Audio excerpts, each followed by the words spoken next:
너무나 반갑습니다. 너무나 반가운 얼굴도 왔고요. 또 많이 빠진 성도들이 있어서 좀 아쉽기도 하고요. 그러나 우리 하나님께서 우리 가운데 2019년 그 주신 그 말씀을 통해서 오늘 큰 은혜 받고 또한 새롭게 준비하는 그런 예배가 되기를 바랍니다. 성경을 읽으면서 가장 즐겁고 재미있게 읽는 말씀이 있다면 그것은 믿음의 영웅들이 나올 때일 것입니다. 다윗 얘기가 나오면 얼마나 그 말씀이 재밌습니까? 저는 특별히 다윗과 골리앗 말씀이 나올 때마다 마치 내가 다윗 같아요. 다윗 같아서 저 골리앗을 그냥 돌멩이 휘휘휘 던져주고 딱 그 머리에 정확하게 맞추는 그런 상상을 하곤 합니다. 그러면 얼마나 통쾌한지 몰라요. 내 앞에 골리앗만 나타나 봐라. 골리앗이 안 나타나서 문제지. 골리앗만 나타나면 당장이라도 쓰러뜨릴 것 같아요. 안 나타나서 얼마나 다행인지 몰라요. 다니엘을 읽을 때마다 그 거룩과 그 성결과 주님을 향한 그 깊은 영적인 세계를 볼 때마다 와, 얼마나 그 삶이 부럽고 마치 그 사람이 나였으면 얼마나 재밌게 있는지 몰라요. 그 다니엘의 친구들이 그 왕의 그 명령을 순종하지 아니하면서까지 하나님의 말씀을 지키는 그 모습, 다니엘의 기도가 불법이 되는 시대에도 그 왕의 명령을 알았음에도 그 왕이 말에 뭐라 그러든지 말든지 나는 하나님 앞에 기도하겠다라는 그 불굴의 믿음, 그런 것을 볼 때마다 얼마나 막 가슴이 뛰는지 몰라요. 애쓰더 죽으면 죽으리라. 그 믿음의 결단을 가지고 민족을 살려버리잖아요.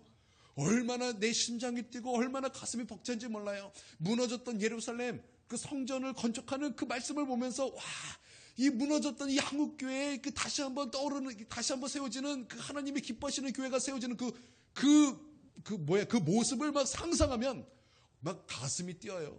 베드로를 볼 때마다, 바울을 볼 때마다, 성경의 위대한 믿음의 영웅을 볼 때마다 막 심장이 뛴다 이것입니다.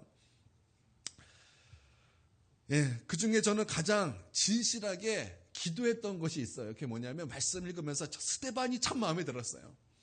저 신약성경 사도행전에 나온 스데반 집사 어떻게 죽었죠? 예수님 전하다가 돌에 맞아 죽었어요. 그래서 저는 하나님 앞에 아주 진실하게 기도했었어요. 하나님, 내가 스데반처럼 예수님 전하다 돌에 맞아 죽길 원합니다. 겁도 없이 그렇게 하나님 앞에 간절히 기도했었어요. 그래서 누가 너의 꿈이 무엇이냐라고 물어보면 순교자입니다. 이렇게 말할 만큼 저는 스데반이 되고 싶었어요. 그래서 저의 모든 닉네임은 이스데반이에요. 좀 웃어주세요. 웃음이 이렇게 짜십니까?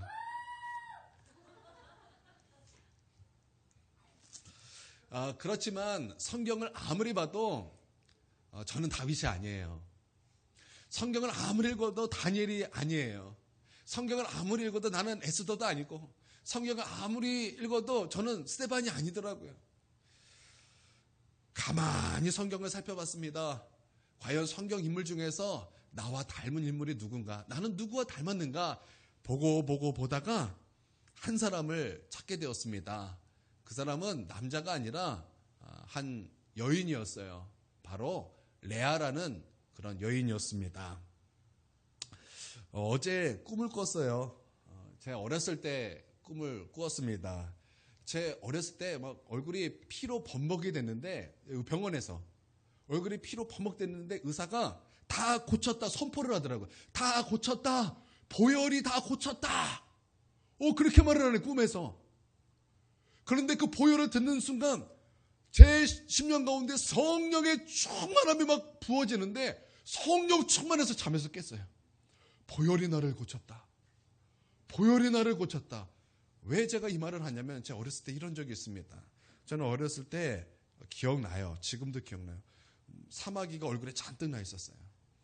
그래서 얼마나 그 모습이 묵생겼고 그 모습이 얼마나 징그러웠는지 어떤 여자는 제 얼굴을 보면서 구토를 했던 그런 적이 있었습니다. 얼마나 징그러웠던 얘기예요.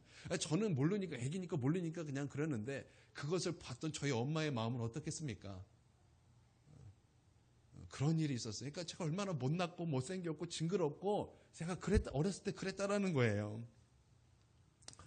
그런데 그때 그 당시 저희 어머니가 이제 신앙생활을 막 시작하셨을 때, 예전에도 다녔지만 이제 멈췄다가 이제 새롭게 정말 이제 시작으로 믿음 생활을 이제 막 시작하셨을 때였습니다. 그때 저를 위해서 금식 기도하시면서 하나님께서 주신 지혜로 제 얼굴에 있는 사마귀를 하나씩 뜯어냈어요. 그리고 하나님께서 보혈로 덮어주셨듯이 제 얼굴이 깨끗하게 되었습니다. 그리고 완전히 깨끗하게 되었고 완전히 싹 낫게 되었다라는 거예요. 그러니까 저희 어렸을 때 모습은 좀 못생기고 그런 징그러웠던 모습으로 또 한 그 기억이 있습니다. 사춘기가 되었습니다. 처음으로 제 얼굴에 대하여 판단할 수 있는 나이가 되었어요. 제 얼굴을 봤을 때 저는 너무나 충격을 받았어요. 세상에 이렇게 못생긴 사람이 있다니. 저는 제 얼굴을 볼 때마다 자존감이 뚝뚝 떨어졌어요. 제 얼굴을 볼 때마다 너무나 절망적이었어요. 너무나 못생긴 거 있죠. 입술은 왜 이렇게 두껍고, 입은 왜 이렇게 나왔고, 얼굴은 왜 이렇게 못생겼고, 왜 머리는 반곱슬이고, 왜 나는 왜 이렇게 생겼는가, 왜 이렇게 살은 이렇게 쪄가지고 뒤룩뒤룩하고, 막 그때는 막 내 얼굴을 볼 때마다 너무나 괴로웠어요. 그런데도 자꾸 거울을 보게 돼요. 오늘 좀 변했을까? 그런 기대. 근데 그 기대는 영락없이 꽝으로 돌아갔죠. 항상 거울을 볼 때마다 나는 너무나 마음이 아팠어요. 정말 절망적이었고 죽고 싶은 만큼 너무나 괴로웠어요. 왜 엄마는 나를 이렇게 낳았을까? 왜 엄마는 나는 왜 이렇게 낳았을까? 나는 왜 이렇게 못생긴 것만 이렇게 엄마를 닮았을까? 그러면서 얼마나 내 자신을 비하하고 얼마나 내 자신에 대해서 정말 괴로워하는지 모르겠어요. 그래서 그런지 모르겠지만 제가 어렸을 때 중학교 때까지 참 교회에서 사랑받지 못한 그런 존재로 지냈습니다. 그나마 그 중에서도 나를 조금 좋아해줬다라는 느낌을 받았던 선생님이 계셨어요. 그런데 어느 날 사모님께서 저를 데리고 교회 수련회를 데려가셨습니다. 원래 저는 안 가는 건데 사모님이 저를 그냥 데려가셨어요. 그냥 데려가셔서 저는 따라갔죠. 갔는데 저를 그래도 이뻐해 주셨다고 생각했던 그 선생님이 저를 보자마자 이렇게 말을 하는 것입니다. 너까짓 게 뭔데 여기 왔냐? 그냥 장난이 아니라 진짜 비꼬는 말투로 저한테 이렇게 말을 하는 것이었어요. 제가 그 말을 듣고 얼마나 충격을 받았는지 몰라요. 나를 좋아하는 것 같았던 그런 선생님이 이런 말을 할 정도면 나에 대해서 그렇게 좋지 못하게 말했고 좋지 못하게 봤던 그 수많은 사람들이 나에 대한 마음은 어떻게 했는가? 제 마음은 너무나 찢겨졌고 저는 정말 마음으로 운다라는 것을 그 나이 때 알게 되었어요. 그때가 중1, 2였던 것 같습니다. 그때 너무나 상처를 받고 너무나 아픔이 있었어요. 제가 그렇게 자랐다라는 게 여러분 어떻게 좀 믿겨지시나요? 지금 얼굴은 굉장히 장동건 저리 가잖아요. 막 장동건 막 뺨을 때릴 것 같은 얼굴. 주님 만나면 이렇게 자존감이 높아집니다. 할렐루야.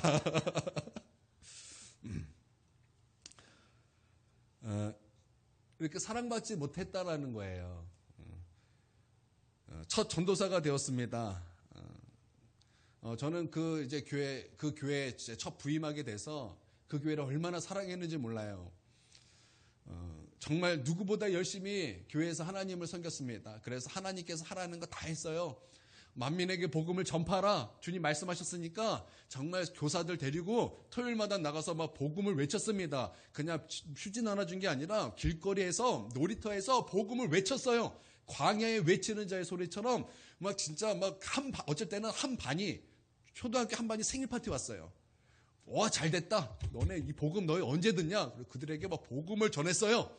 한 30명이 다 예수님 믿기로 하고 다 무릎 꿇고 막 예수님 거기서 영접하고 막 그런 전도의 역사가 막 일어났다고요. 뭐 그렇게 해서 전도돼서 온 사람 단 한 명도 없었지만 매주 나가서 그렇게 전도해서 이단 만나면 논쟁하고 그렇게 복음을 전하면서 하나님께서 저에게 복음을 더 깨닫게 해주시기도 하고 그렇게 복음을 전했다라는 거예요. 기도하라 그래서 엄청나게 기도했어요. 그 담임 목사님이 저 기도 많이 한다고 너무나 사랑해 줬어요. 야, 너 같은 사람이 없다 요즘에. 그래서 너무나 이뻐해주고 너무나 좋아해줬어요. 그리고 하나님 말씀을 하나님 말씀처럼 증거하기 위하여 참 많이 부단히 했었습니다. 교육전도사인데 교육자 회의 가운데 부목사님 다 있는데 제 담임 목사님한테 막 이렇게 큰 소리 쳤어요. 목사님, 저 방 주세요. 저 교회에서 살겠습니다. 방 주세요. 부목사님이 들었으면 얼마나 좀 가짜는 얘기였을까 생각이 들지만 그때는 제가 교회를 너무나 사랑했기 때문에 제가 담임 목사님한테 그렇게 막 건의했어요. 목사님 저 방 주세요. 교회 그 방 몇 개 남는데 그 고쳐서 저 거기서 잘 수 있도록 목사님 그 방 주세요. 근데 그 목사님이 진지하게 생각하셔서 장로님들이랑 회의를 하시더라고요. 그런데 거기에는 그 시설이 안 돼서 전도사님 안 됐지만 이렇게 해서 못할 것 같습니다. 여기까지 얘기를 들었어요. 그리고 방학이 되면은 교회 가서 살았어요. 교회 새벽 2시까지 막 일하는 거예요. 그리고 새벽 5시에 새벽 예배 나가는 거예요. 그렇게 내 모든 것을 다 내어줄 만큼 교회를 사랑했다는 것입니다. 그런데 한 청년의 선동을 당해서 그 목사님이 저에 대해서 아주 저주를 퍼부으시면서 저를 쫓아냈어요. 그래서 저는 교회에서 쫓겨나게 되었습니다. 처참하게 쫓겨났어요. 아주 짓밟히면서 쫓겨났어요. 담임 목사님뿐만 아니라 많은 성도들에게 거의 뭐라 그럴까요? 정말 돌만 안 들었지 정말 사방에서 돌을 던지며 저를 저주하며 쫓아냈습니다. 그래서 제가 쫓겨났어요. 그때 참 많이 울었던 것 같아요. 너무나 사랑해서. 그래서 우리 남자들은 다 알 거예요. 군대 갔다 오신 분은 알아요. 군대 갔다 오면 꼭 군대를 또 가는 꿈을 꿉니다. 한 번 끄는 것이 아니라 여러 번 꿔요. 제가 그 교회에 쫓겨나고 나서 시달렸어요. 다시 그 교회에 전도사로 들어가는 꿈. 전도사로 다시 들어가가지고 다시 쫓겨나는 그런 꿈. 얼마나 그것 때문에 마음이 아팠던지 괴로웠던지 꽤 참 힘들었어요. 두 번째 교회, 거기서 성도들이 저를 참 좋아했어요. 하나님의 은혜가 부어졌어요. 제가 쫓겨나서 하루에 기도를 8시간 막 너무 힘드니까 8시간 하는지도 모르고 막 8시간 했어요. 그러고 나서 사역했더니 기름 부음이 넘치는 거예요. 내 의지가, 내 뜻이 아니라 하나님의 기름 부음이 막 부어져가지고 설교를 하면은 초등학생 아이들이 막 울면서 설교를 들어요. 나는 그 회복되길 바랍니다. 8시간 다시 기도하면 될까요? 그러더라고요. 그래서 교사와 아이들은 저를 너무나 좋아해 줬어요. 그런데 하나님께서 저에게 교회를 개척하라 이렇게 말씀을 하시는 거예요. 그래서 저는 그 말씀을 따라서 교회를 개척하기로 결정하고 거기에 이제 사임하기로 이제 말을 했습니다. 저는 적어도 하나님의 나라를 위하여 제가 이제 하나님의 뜻을 순종하여 개척하겠습니다. 그러면 담임 목사님이 축복 기도해줘서 저를 보내줄 줄 알았어요. 그랬더니 이게 무슨 말이에요? 담임 목사님이 저에게 그러려면 왜 하냐는 거예요. 아니 이것은 이거 목사님이 하나님의 나라를 생각해야 되는데 무슨 교회를 자기 왕국으로 생각한 거예요. 자기 왕국으로 생각하지 않은 이상 어떻게 하나님께서 하라고 보내신 그곳에 향하여 그러려면 왜 하냐 이렇게 말을 한다라는 것입니다. 그러고 나서 이제 새로 부임하는 전도사랑 저랑 인사시키려고 이제 어른 예배 때 오라는 거예요. 갔습니다. 갔는데 새로 부임한 사람은 다 인사를 시키고 저는 소개도 안 시켜주는 거예요. 굉장히 무시받았죠. 굉장히 아주 안 좋게 교회를 사랑받지 못하고 축복받지 못하고 그렇게 이제 나오게 되었습니다. 눈물 없이 들을 수 없는 얘기가 더 있지만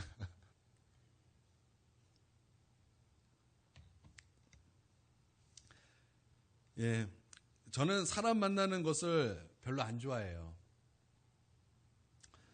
여러분도 아시다시피 제 인간관계는 요 사람이 다예요. 우리 교회 성도들이 전부입니다. 제 인간관계는 여기에 딱 끝이에요.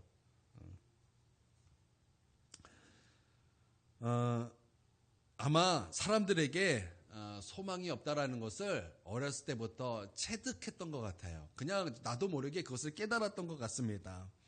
그래서 저는 나를 만나주시고 나를 위하여 십자가에 피 흘려주신 우리 예수 그리스도, 그 예수님을 보내주신 그 하나님을 사랑하는 것이 저에게는 가장 기뻤고 가장 좋았어요. 왜냐하면 사람이 나의 소망이 아니라 하나님만이 나의 소망이기 때문입니다.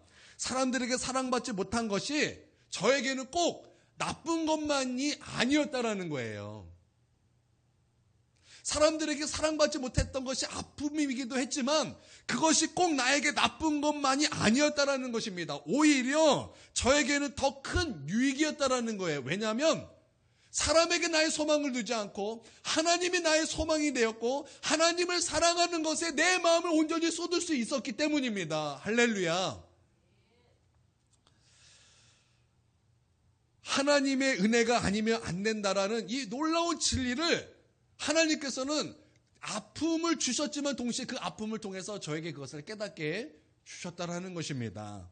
제가 그래서 이런 저와 비슷한 사람이 누가 있는가를 살펴보거니 성경에서 바로 레아가 그런 사람이라는 것을 제가 알게 되었다라는 것입니다. 레아는 라헬과 늘 비교 대상이었습니다. 레아는 언니죠. 라헬은 그 레아의 동생이었습니다. 근데 성경에서 레아는 언니지만 참 못생겼다 이렇게 말하고 있어요. 못생겼다. 지지리도 못생겼다. 근데 성경은 품위가 있기 때문에 시력이 안 좋더라 이렇게 말했지만 지지리도 못생겼다라는 거예요. 그렇지만 그의 동생 라헬은 너무나 이뻤다고 기록하고 있어요. 그렇게 기록이 되어 있어요. 이뻤다. 얼마나 이뻤는지 야곱이 그를 보자마자 첫눈에 반했고 그 외삼촌에게 이 라헬을 자기에게 주면은 제가 7년 동안 열심히 삼촌을 위해 일하겠습니다 라고 말할 만큼 또한 그 7년을 기다리면서 그 7년이 며칠처럼 여길 만큼 라헬을 그렇게 이뻤다라는 거예요. 얼마나 이뻤으면 7년이 며칠처럼 여겼을까요? 그 기다리는 시간을 며칠처럼 여겼을까요? 너무 이뻤다라는 거예요. 기가 막히게 이뻤다라는 거예요. 한 이영애 정도 될까요?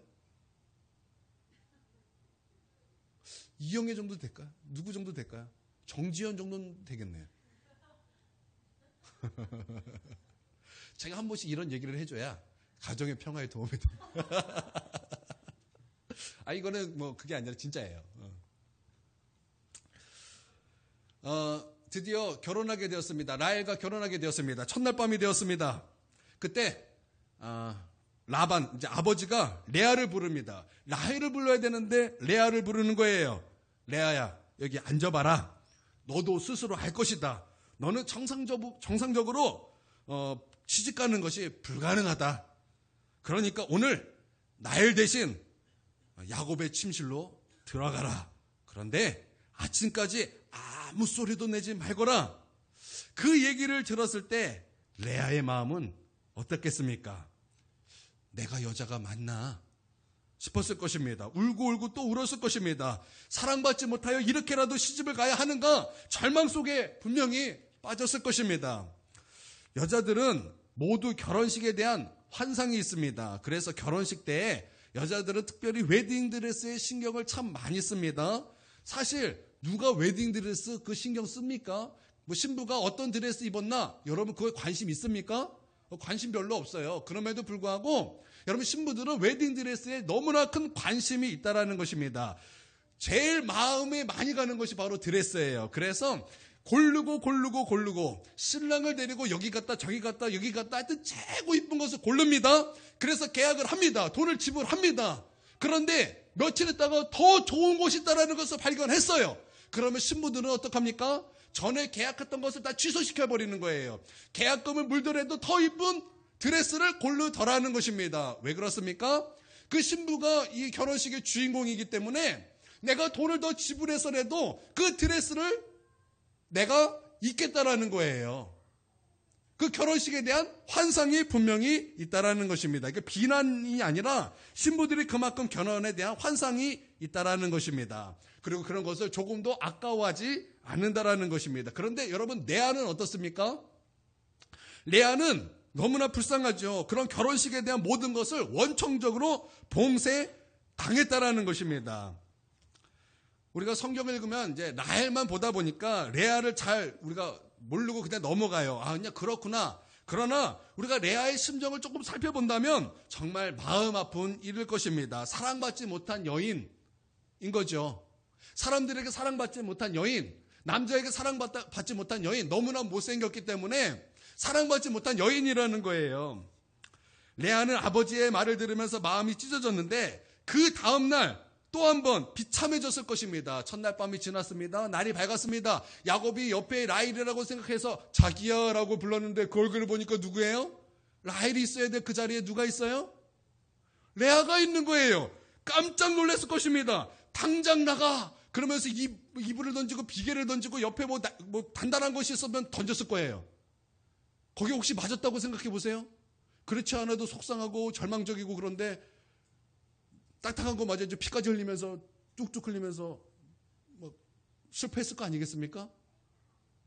너무 진지하셔요 지금. 동이 너무 진지하게 빠져든 거 아니에요? 너무 진지하니까 개그를 못 치겠어요. 예, 아주 피 흘리면서 울 것입니다. 아주 비참한 레아가 된 것입니다. 사는 게 왜 그런가? 나는 도대체 왜 그런가? 아버지에게도 사랑받지 못했고 야곱에게도 사랑받지 못했구나.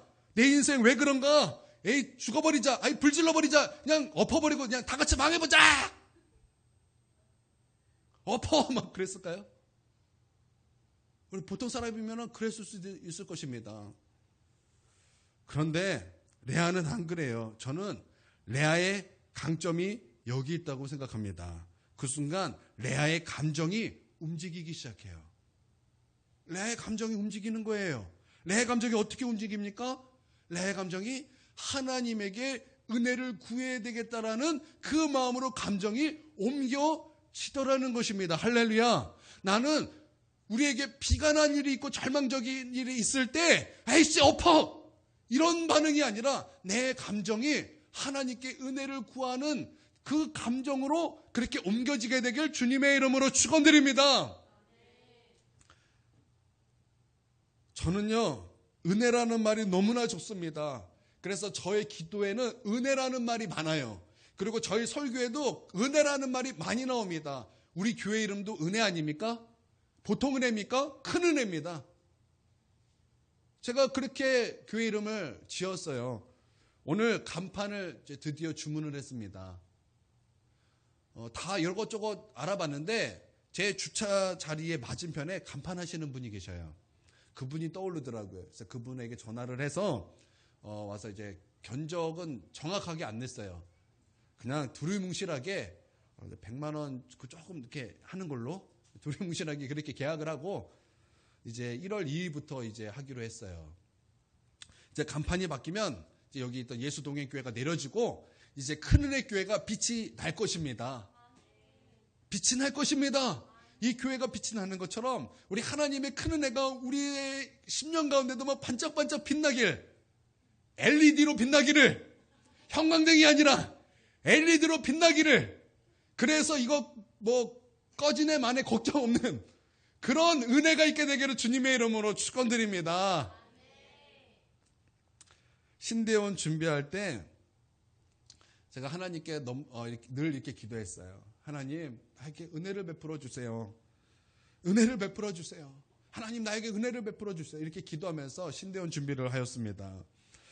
3월부터 준비해서 12월에 있는 시험이었기 때문에 3월부터 이제 준비를 했습니다. 그냥 대충 준비해서 3월부터는 보통 다 대충 준비해요. 그러다가 막판에 이제 2학기 때부터 이제 준비를 합니다.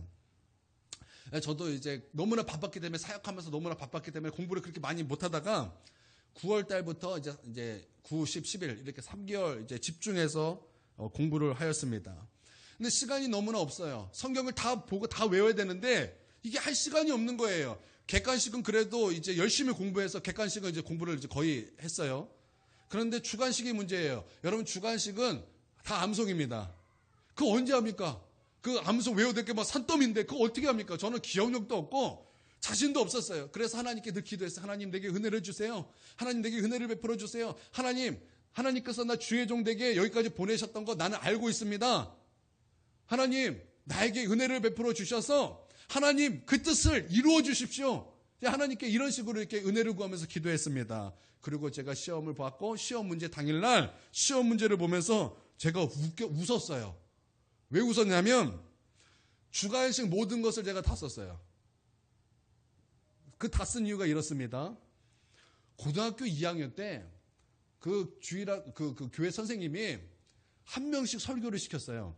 한번 해봐라. 그럴 때 제가 본문으로 삼았던 말씀이 있습니다. 근데 그 말씀이 거기에 쓰라고 이게 나온 거예요. 제가 썼을까요? 못 썼을까요? 당연히 썼죠. 그 설교 제가 뭐 몇 번 해봤겠습니까? 그리고 다 기억나죠? 썼어요. 공부하다가 호세아에 있는 그 말씀이 왠지 나올 것 같아요. 하나님은 뭐 인애를 원하고 뭐 그런 말씀 있어요. 뭐 제사를 원하지 않고 뭐를 원하고 하나님 그런 말씀 있다고요. 그래서 이게 좀 나올 것 같다. 그래서 그냥 눈에 익도록 봤어요. 외우진 않고 눈에 익도록 봤어요. 근데 나왔어요. 그래서 제가 어떻게 할게요? 썼어요. 그런데 시험 보기 전날 밤, 월요일에 시험했기 때문에 주일날 사역을 다 마치고서 이제 그냥 성경을 이제 읽다가 제 마음속에 시편 1편과 시편 23편을 외우고 싶은 마음이 드는 거예요. 외우고 싶은 마음이 들어요. 그래가지고 시편 1편을 이렇게 외우려고 그러다가 보통 다 알죠. 근데 안 봤어요. 왠지 23편을 더 보고 싶다. 그래서 23편을 막 봤어요. 헷갈리더라고. 노래가 있어야지고 노래랑 이게 헷갈려요. 왜냐하면 신대원은 한자 틀리면 틀리는 거예요. 그렇기 때문에 이게 잘 외워야 되거든요. 그래서 그냥 대충 다 외웠어요. 근데 시험에 딱 이렇게 나왔어요. 시편 23편 전부를 쓰시오. 아니 신대원 시험에 시편 23편이 나올 줄을 누가 알았겠어요. 그거는 거의 나올 확률이 없는 문제인데 23편을 쓰래요. 그래가지고 썼어요. 어떻게 썼냐면 깨알처럼 썼어요. 나도 못 보고 교수님도 못 보고 그냥 썼다는 것만 이렇게 딱 하려고. 왜냐면 한 글자 틀리면 다 틀려버리니까 아주 그냥 글씨를 조금 작게 해주고 이렇게 잔뜩 이렇게 다 썼어요. 나중에 알고 보니까 교수가 이렇게 말을 하는 거예요. 어떻게 신대원생이 이제 목사가 될 사람이 시편 23편도 안 쓰냐? 못 쓰냐? 내가 100점 맞았어도 시편 23편 안 쓴 사람 내가 다 탈락시켰어. 시험 채점도 안 했다. 그렇게 말을 하는 것이 아니겠습니까? 제가 알고 있는 사람은 한 글자 틀리면은 다 틀리니까 다른 문제 풀라고 그거 그냥 다 내버려도 그냥 내버린 거예요. 그냥 한 문제 틀리지 뭐. 그런데 앞불사 여기 함정이 있었던 거예요. 저는 써서 어떻게 됐을까요? 잘 봤어요. 신약도 은혜예요. 이런 식으로 다 이렇게 썼어요. 그랬더니 신약 그 시험 냈던 교수님이 저를 만나더니 이런 얘기를 하는 거예요. 휘랑아, 너 이렇게 공부를 잘했던 얘냐? 나의 이미지가 무엇이었던가?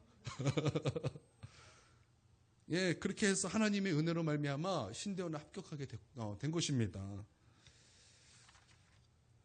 할렐루야.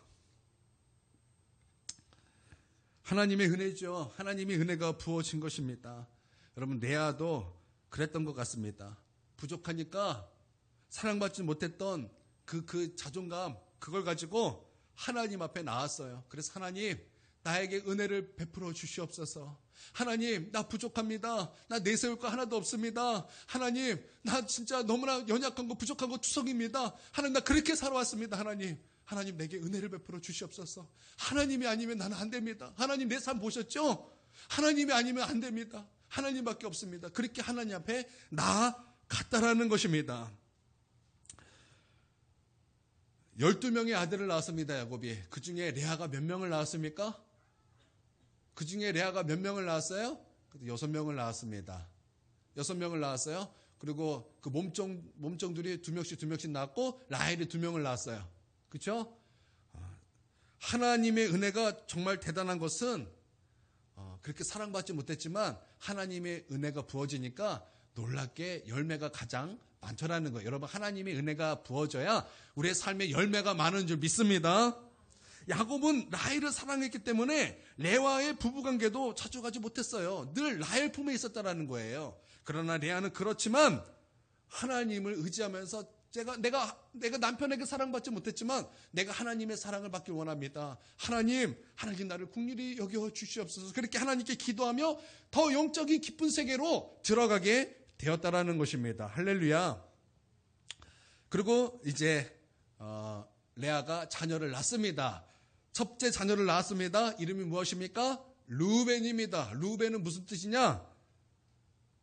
보라, 아들이다 라는 뜻이에요. 그러니까 낳았어요. 아들이네. 그게 이름이에요. 아들이야. 그래서 이름이 루벤입니다. 그 루벤은 뭐냐면 와, 아들이다 이 말이에요. 그러니까, 아들이다. 물 좀 떠와. 뭐 이랬다는 거죠. 그런데 그게 그냥 아들이다라고 요것만 보면 되는 것이 아니라 그 레아의 마음을 우리가 거기서 읽을 수 있어야 되는 거예요. 성경에 보면은 내가 괴로워하는 것을 하나님께서 들으셨다라는 거예요. 그래서 하나님께서 나를 돌봐주셔서 나로 하여금 야곱의 아들을 낳게 하였다라는 거예요. 그러니까 이게 위로라는 거죠. 이제 남편이 나를 사랑하게 될 거라는 기대라는 거죠. 그렇죠? 그러니까 그게 뭐예요? 한마디로 신앙 고백이라. 하나님께서 나의 기도에 나의 괴로움을 돌보셨다. 그러니까 신앙 고백이라는 거. 여기서부터 이제 신앙이 고백이 시작됩니다. 둘째 낳습니다. 둘째는 이름이 무엇일까요? 시므온입니다. 시므온은 사무엘 똑같은 이름이에요. 똑같은 이름이에요. 뜻이 무엇이냐? 나의 기도를 들으셨다 라는 것입니다. 그러니까 지금 이 레아는 하나님 앞에 어떻게 살고 있습니까? 기도하며 살고 있다는 거. 기도하면서 하나님 내게 은혜를 베풀어 주시옵소서. 그렇게 하나님 앞에 기도하며 살았다라는 것입니다. 또 셋째를 낳았습니다. 셋째 이름은 무엇입니까? 레위입니다. 연합이라는 뜻이에요. 내가 하나님과 연합하겠다라는 뜻입니다. 다 신앙 고백이라는 거죠. 넷째 낳습니다. 이름이 무엇입니까? 유다입니다. 유다 뜻이 뭐예요? 찬송이라는 거예요. 내가 하나님을 찬송합니다 라는 거예요. 이거 뭐예요? 다 신앙 고백이라는 것입니다. 하나님께서 내게 은혜 주셨다라는 아주 멋진 고백이라는 거예요. 여러분, 이런 사람이 레아라는 것입니다. 할렐루야. 반면에 라헬은 어떻습니까? 저는 이쁘고 기도 안 하는 사람이 참 안타깝습니다. 레아가 이런 사람이었어요. 너무나 이쁜데 기도하지 않아요. 남편에게 왜 언니만 자꾸 자녀를 낳냐는 거예요. 나도 아기 낳게 해달라는 거예요. 야곱이 화를 냅니다. 내가 하나님이냐? 하나님이 하실 일을 왜 나한테 그러냐? 뭐 화를 냅니다. 그래서 라헬이 자기의 몸종 누구죠? 비라인가요? 비라를 야곱에게 들여 보냅니다. 그래서 자녀를 낳게 합니다. 이름이 무엇입니까? 단이죠. 단. 뜻이 뭐냐면 억울함을 푸셨다라는 거예요. 이게 여기서 인격이 나오는 거예요. 기도했다라는 말이 없어요. 그냥 사람의 뜻대로 해서 그냥 단 나갔다라니까. 그래서 억울함을 푸셨다라는 거예요. 그 이름 갖고 장난친 거죠. 억울함을 푸심. 물 좀 갖고 와. 억울함을 푸심. 청소해. 억울함을 푸심. 그거밖에 못해? 그랬다라는 거예요. 그러니까 얼굴은 이뻤지만 그 삶에 하나님의 은혜가 없었다라는 거예요. 그리고 또 자녀를 또 비라를 통해서 낳았습니다. 납달리입니다. 이름이 뭐냐? 경쟁함이에요. 야, 언니 4명 낳았다. 나 이제 2명 낳았어. 경쟁할 만한데? 라는 거예요. 아주 못된 여자예요. 얼굴만 이뻐지 못했어요. 우리 교회 성도님들은 어떠신가요? 보통 얼굴은 다 이쁘신 것 같습니다. 그러면 레아인가요? 라헬인가요? 이 라헬이 야곱에게 사랑을 받았지만 믿음이 없었어요. 기도의 삶이 없고 하나님의 은혜가 없었어요. 나중에 자기 아빠의 드라빔을 훔쳐버립니다. 맞죠? 드라빔. 그게 뭐예요? 우상단지예요. 우상단지. 세상에. 여러분, 우린 좀 부족해도 레아가 되기를 원합니다. 하나님께서 다시 레아의 태를 여셨습니다. 5번째 아기를 낳습니다. 이사갈입니다. 이름이 이사갈이에요. 뜻이 뭐냐면 복되다라는 뜻입니다. 하나님께서 복을 주셨습니다 라는 뜻이에요. 또 자녀를 또 낳습니다. 스불론, 거하다라는 뜻입니다. 하나님 앞에 거하다라는 뜻이에요. 나중에 야곱이 죽고 야곱이 인정한 자기 아내가 누가 됩니까? 레아가 되는 거예요. 굉장히 중요합니다. 그 믿음의 조상의 묘에 누가 묻힙니까? 아브라함과 사라가 묻힙니다. 이삭과 리브가가 묻힙니다. 그리고 야곱과 누가 묻힙니까? 레아가 묻히더라는 거예요. 비록 처음에는 사랑받지 못했던 여인이었지만 그가 하나님을 바라보고 하나님의 은혜를 구하고 깊은 기도의 생활 가운데 그 마지막은 하나님의 영광이 임하였고 그 마지막은 하나님의 은혜로 충만하였고 결국에는 믿음의 조상의 반열에 들어가게 되더라는 거예요. 할렐루야. 시작은 미약했을지 모르겠지만 나중에는 심히 창대한 사람이 되었다라는 것입니다. 할렐루야. 여러분, 나는 우리 성도들에게도 지금은 미약하지만 나중에는 창대하게 되는 은혜가 있게 되게 주님의 이름으로 축원드립니다. 레아가 되시길 바랍니다. 여러분, 2009년에 우리가 어떻게 살아야 될까요? 여러분, 레아가 되길 원합니다. 하나님의 은혜를 구하는 한 해가 되길 주님의 이름으로 축원드립니다. 하나님 앞에 엎드려 기도하는 그런 성도들 되길 주님의 이름으로 축원드립니다. 그래서 우리의 삶이 하나님의 영광으로 빛나게 되기를 바랍니다. 믿음의 반열에 들어섰던, 처음에는 사랑받지 못했던 그 여인이, 처음에는 자기 남편이라고 말할 수도 없고 내가 그의 아내라고 말할 수도 없는 그런 처지의 여인이 나중에는 인정받아, 하나님께 인정받고 야곱에게 인정받아 자기의 아내가, 그 야곱의 믿음의 조상의 아내가 되었고 하나님의 그 은혜 받는 여인이 되었다라는 거예요. 여러분 멋지지 않습니까? 여러분 멋지지 않습니까? 마지막이 멋져야 멋진 거죠. 마지막이 멋져야 멋진 거죠. 여러분 그 마지막이 해와 같이 빛나는 하나님의 은혜로 빛나길 주님의 이름으로 축원드립니다. 그러기 위해서는 우리의 삶에 무엇이 있어야 되는 것입니까? 하나님의 은혜가 있어야 된다는 거예요. 그 은혜는 어떻게 받습니까? 하나님 앞에 엎드려 잠잠히 하나님의 은혜를 구하는 자에게 하나님께서는 은혜를 베풀어 주시는 것입니다. 은혜 받을 자에게 은혜를 베푸시고 국리를 여길 자에게 국리를 여기시는 하나님이세요. 여러분 우리 하나님 앞에 엎드려 은혜를 구하는 우리 한 해가 되기를 주님의 이름으로 축원드립니다. 그래서 2019년에는 은혜의 해가 되길 주님의 이름으로 축원드립니다. 끝. 여러분 이 말씀 붙들고 은혜의 한 해가 되길 바랍니다.